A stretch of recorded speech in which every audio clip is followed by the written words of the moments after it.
আজকে আমরা 5 বন্ধু মিলে চলে গিয়েছিলাম হিলিয়াম, রাজশাহীর হিলিয়াম রেস্টুরেন্টে। ভাইরে ভাই, এত ভিড়! আমরা 10 মিনিট দাঁড়িয়ে থাকার পরে সিট পেয়েছি। আর অর্ডার দিয়েছিলাম এই বিফ পাস্তা। জাস্ট বিফ পাস্তার প্রেমে পড়ে গেছি। Just wow! পাস্তাটা আসলে টেস্ট অনেক সুন্দর লাগছে, মানে এতটা ভালো লাগে ভাবিনি।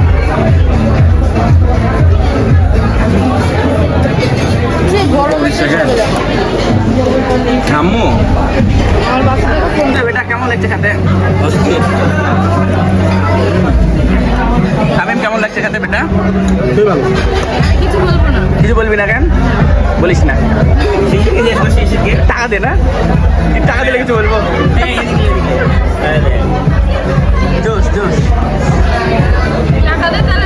আসলে ভালো। হ্যাঁ, আমারও ভালো লাগে।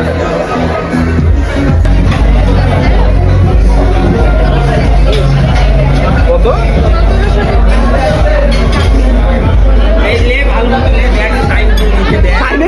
সাইনের ট্রিট মনে হচ্ছে না?